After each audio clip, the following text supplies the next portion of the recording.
From her starring role as Bella Swan in the hugely successful Twilight movies. Boy, she's getting just great reviews for her moving performance as a teenage runaway in this new film, Welcome to the Rileys. I saw this movie, great low budget. I love low budget movies, and this is a good one. It opens on, Friday, October 29th. Please welcome Kristen Stewart. Kristen.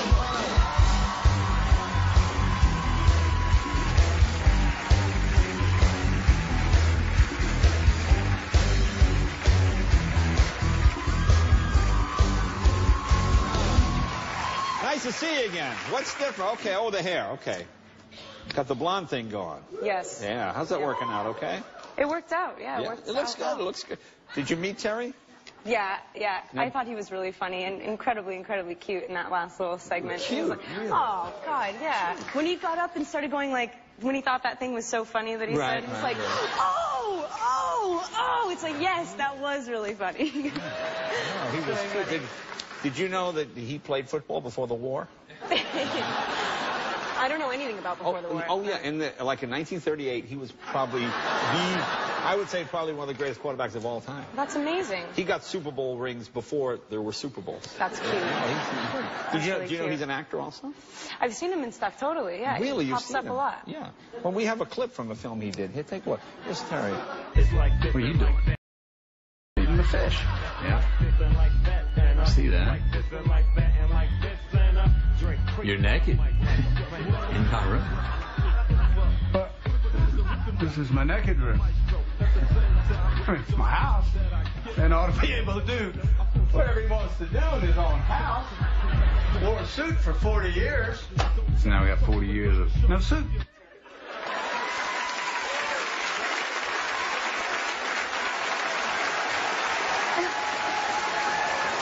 Terry. Your history, Leno, I'll get you for that. You will rue the day you made fun of my acting, Leno. I saw your acting. Is that the oldest guy you've ever seen naked? Yeah. Yeah, Totally.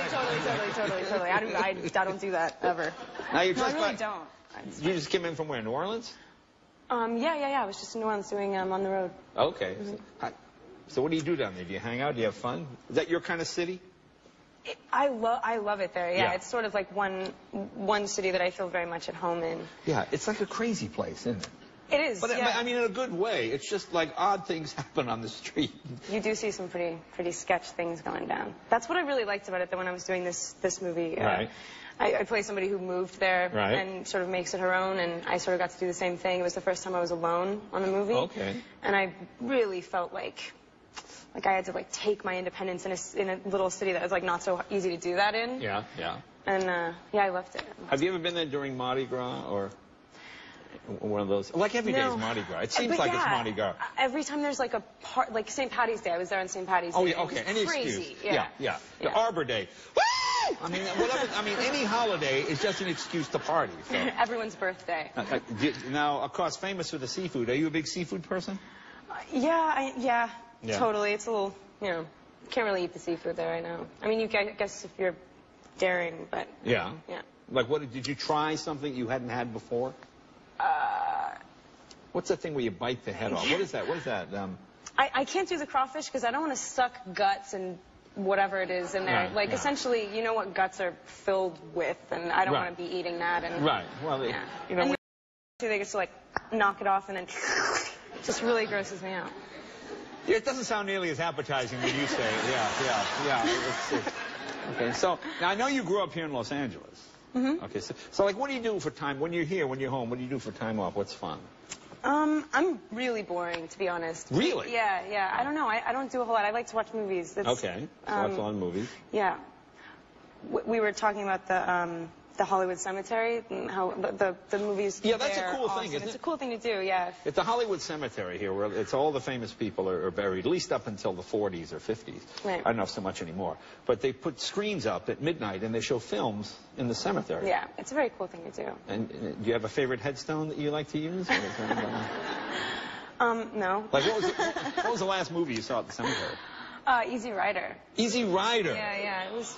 Well, see, that's right, because I was probably the age you are now when that movie came out. What was your impression? Does it seem like just a million years ago? Is it still relevant to someone in your generation when you watch that film?